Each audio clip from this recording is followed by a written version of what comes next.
right, Sting fans, welcome back here live from the Progressive Auto Sales Arena, and it's tied 4-4. It's been an interesting hockey game out there for sure, but going into the third period, we're going to see some more action for sure. We'll keep you updated on that. But again, Sting have tied it up 4-4, so I know my friend Jay Peckham is smiling out there. Of course, all the Sarnia Sting fans smiling as well.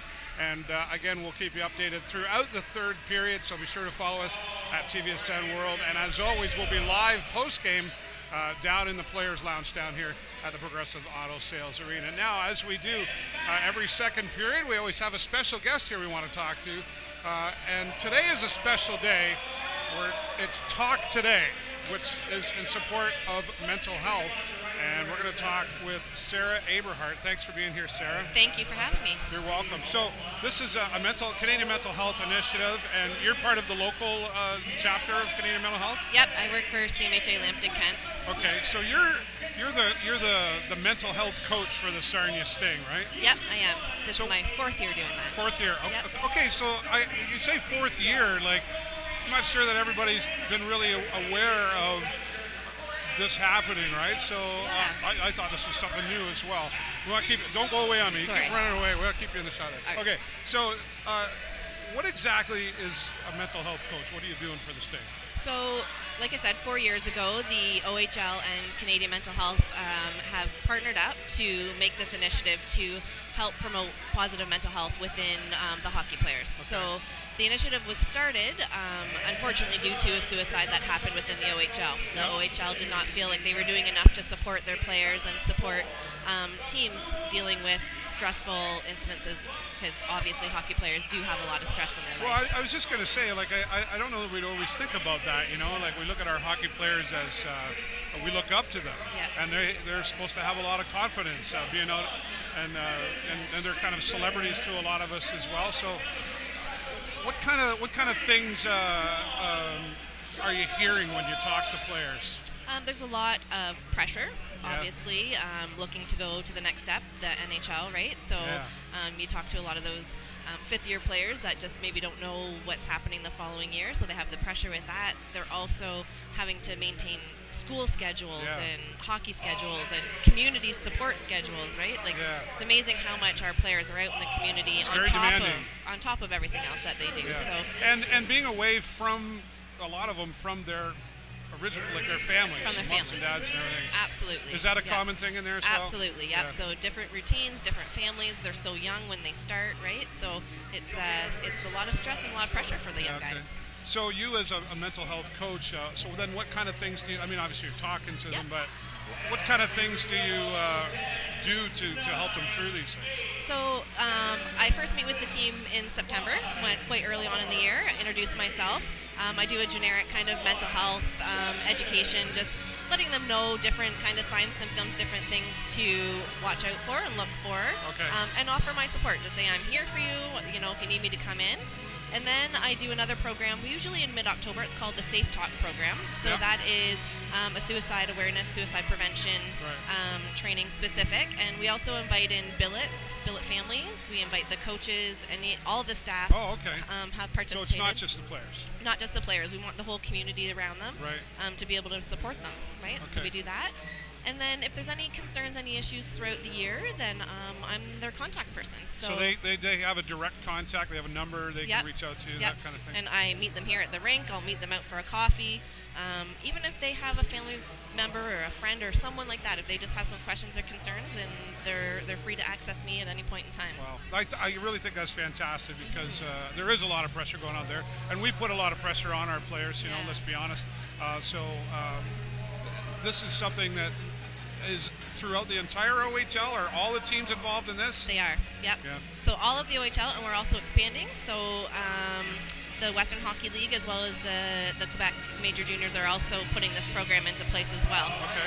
And we've just started to make some initiative in the NHL as well.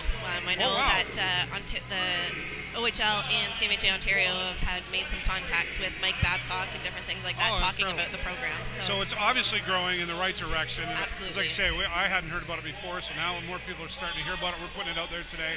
And so when people are, when you're tweeting or sharing today, the hashtag is Talk Today, and talk with us as well. Yeah, absolutely. Right? It's great. So let's talk about the Canadian Mental Health Association here locally. Your involvement with them as well. I mean, I know I'm wearing the band here. It says "Ride, Don't Hide." Yep. What's that all about? So the Ride Don't Hide is an annual event that was started. I believe this is going to be the third year for that ride. And again, it's just a mental health awareness. It starts at Moortown Arena. They have the option of doing, I think, I don't know the distances actually. Yeah, that's okay. But yeah, get on your bike and ride. You get on your bike and ride and it's just an awareness thing, support right? the mental health within our own community. And is that money raised like through sponsorships and through sponsorships, pledges? but yeah, kind of like your Here in House Boys Home Run. We're looking to kind of grow it like that. We want it to be one of the major events within our community. Right. We also do a school program too. So there's a lot of elementary schools that have now joined the Ride Don't Hide program and are joining that and doing the ride within the schools. They do that at Canatera. So. Right. Seems to be, let's just talk about the whole mental health thing in general. You know, and we've got a lot of local agencies. You mentioned the Boys Home, St. Clair Child and Youth, but it's all interconnected. And we seem to be talking more and more and more. Michael Landsberg is a huge supporter with are we talking enough? I mean, or the talk is great. And the awareness, talk, but we got to take some action too, right? Absolutely. So, what are and I've done some talk shows on mental health as well, so that's great. But what kind of actions can people in general be taking towards each other? The obvious one is let's just be nice to each other. Nice. What Respect other one kind of another. things? Absolutely. I think. I know we say talk, but it is important to talk, right? Absolutely. And talking shows respect. And when you're willing to talk to somebody, and when you're willing to even share if you have your own personal stories about mental health, and when you're willing to speak about it, you're going to make people more comfortable. So it's a lot about respecting one another. It's about educating each other. It's about talking to our young kids in the school, which is also something that we do within this Talk Today program. Myself and 2 Sting players go into grade 8 classrooms and do a mental health presentation. Oh, wow. So that was a great experience this year. Sure, so and that's good for the kids because the little kids really look up to the players too, really, right? absolutely. It was a great experience, and the Sting players were amazing doing the presentation. So I think it's just, I know we say about awareness and we talk about talking, but that's really it, right? And that's going to show respect. And let's be honest, it's not necessarily an easy thing to do. No. Because we're used to, if I break my leg, I go to the doctor, right? If you're having mental health issues, there's that label of maybe you're crazy, and maybe we feel embarrassed when we talk about it. Is that fair to say? I'm shut. Not me, right? Nobody would, especially, let's go back to the Sting players or anybody who's a celebrity of that sort of status. They don't want, people look up to me. I can't have that issue, right? Right. But again, people like Michael Landsberg are helping and saying, coming over that. Even some locals here as well. The Sarnia Speaks, regular initiative.